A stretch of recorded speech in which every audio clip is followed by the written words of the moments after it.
ये दिनांक 30/31 जुलाई की रात में एक सुरेंद्र यादव नामक विकलांग व्यक्ति की जली हुई लाश थाना चौरी चौरा क्षेत्र के देवीपुर गांव में मिली थी। संपत्ति और रुपयों की लालच इतनी बढ़ी कि अपनों ने कर दिया अपने का खून। तो चलिए आपको रूबरू कराते हैं इस पूरी घटना से। यूपी के गोरखपुर में दिव्यांग को डीजल डालकर जिंदा जलाकर मारने के आरोप में पुलिस ने 4 आरोपियों को गिरफ्तार कर मामले का खुलासा कर दिया है। जमीन और रुपए की लालच में चाचा और छोटे भाई ने रिश्ते को कलंकित करने में कोई कोर कसर नहीं छोड़ी। चाचा और मृतक के सगे छोटे भाई समेत 2 अन्य चचेरे भाइयों ने मिलकर इस जघन्य वारदात को अंजाम दे दिया।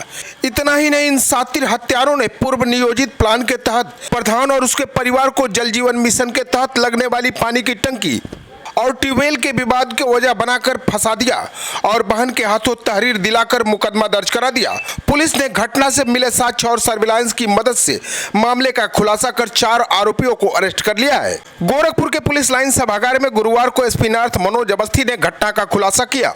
उन्होंने बताया कि 30-31 जुलाई की रात 1 बजे के करीब चौरी चौरा थाना क्षेत्र के देवीपुर गांव में पूर्व में ट्रक चालक रहे दिव्यांग 25 वर्षीय सुरेंद्र यादव की जली हुई हालत में उसी के घर के सामने प्लास्टिक के छप्पर में उसकी लाश मिली थी। घटना के बाद मृतक की सगी बहन रीता देवी की तहरीर पर चौरी चौरा पुलिस ने गांव की प्रधान प्रिया पासवान, प्रधान पति वीरेंद्र पासवान, प्रधान प्रतिनिधि लाल बचन पासवान समेत अन्य को आरोपी बनाया और मुकदमा पंजीकृत कर लिया। जब पुलिस ने बारीकी से इस घटना का जांच पड़ताल शुरू किया तो पता चला कि प्रधान परिवार का नाम इस मुकदमे में गलत लिखवाया गया है। पुलिस की जांच में पता चला कि मृतक सुरेंद्र के परिवार के सदस्यों ने ही सुरेंद्र की हत्या कर दी है।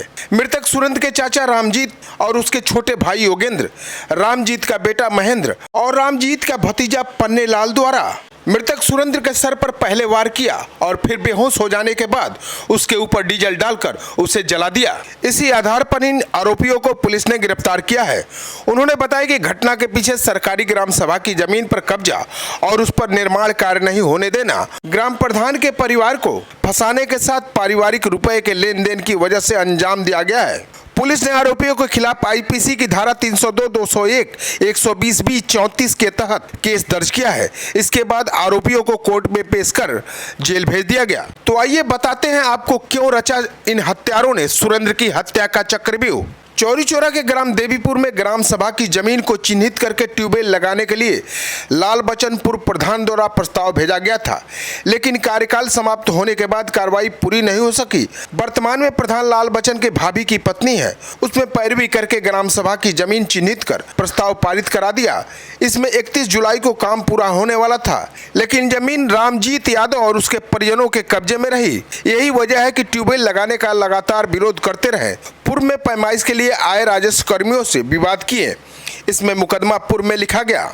रामजीत यादव, उसका भतीजा पन्नेलाल, लड़का महेंद्र और योगेंद्र पैमाइश के दौरान विवाद कर मिट्टी का तेल डालकर जलने के साथ स्वयं जलकर सभी को फंसाने की बात पूर्व में गांव वालों के सामने कर चुके थे। जमीन की कीमत होने की वजह से उसे छोड़ना नहीं चाहते थे। रामजीत यादव, अयोध्या यादव और मृतक की मां मैना देवी की जमीन बेचने के लिए स्वयं सौदा किए थे। प्रॉपर्टी डीलर से 2 जमीन का बैनामा और 1 जमीन के एग्रीमेंट की बात कही थी और अयोध्या की जमीन को बैनामा करके 1 करोड़ 19 लाख रुपए ले लिए। मैना देवी के खाते में 27 लाख रुपया डलवाकर जमीन के एग्रीमेंट का दबाव बना रहा था, लेकिन सुरेंद्र यादव और मैना देवी विरोध कर रही थी। प्रॉपर्टी डीलर लगातार रामजीत यादव पर एग्रीमेंट करवाने के लिए दबाव बना रहा था। मृतक का छोटा भाई योगेंद्र यादव शराब पीने का आदी है। इस बात का फायदा उठाकर रामजीत, पन्नेलाल और महेंद्र यादव ने योजनाबद्ध तरीके से मोहरा बनाकर मृतक के भाई को शराब पिलाते रहे। मृतक और उसकी मां मैना देवी के साथ योगेंद्र उकसावे में आकर अक्सर अपनी मां और भाई से मारपीट किया करता था और अपने हिस्से के रुपए मांग करता था। मैना देवी और मृतक सुरेंद्र बराबर इस बात का विरोध करते रहे कि जमीन का पूरा पैसा मिलने पर जमीन का बैनामा करेंगे, लेकिन रामजीत बराबर साजिश के तहत अपने लड़के महेंद्र और पन्नेलाल के साथ मिलकर योगेंद्र को भड़काते रहे। लेकिन ग्राम प्रधान द्वारा ग्राम सभा की जमीन जो इन लोगों के कब्जे में रही, उस पर ट्यूबवेल लगाने के लिए चिन्हित कर दी गई। इस बात से रामजीत का पूरा परिवार उग्र हो गए और सुरेंद्र को रास्ते से हटाकर प्रधान के परिवार को फंसाने की पूरी साजिश तैयार कर दी। लेकिन पुलिस की जांच में सारा दूध का दूध और पानी का पानी हो गया और ऐसे हत्यारे जिन्होंने अपनों का ही खून कर डाला सलाखों के पीछे पहुंच गए। इस मामले में खुलासा करते एसपी नॉर्थ मनोज कुमार अवस्थी। ये दिनांक 30/31 जुलाई की रात में एक सुरेंद्र यादव नामक विकलांग व्यक्ति की जली हुई लाश थाना चौरी चौरा क्षेत्र के देवीपुर गांव में मिली थी।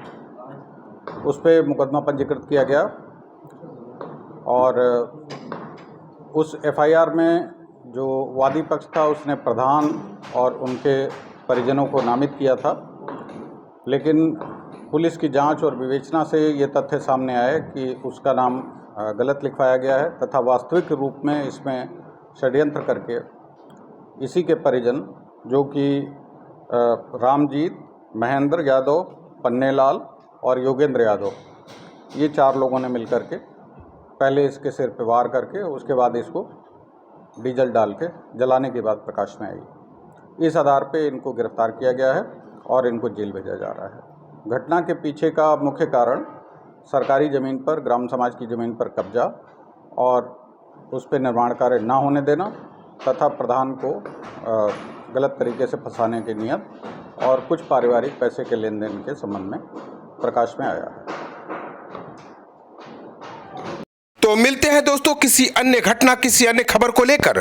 तब तक ओम प्रकाश गुप्ता और दिलशाद आलम को दे इजाजत। जय हिंद, जय भारत।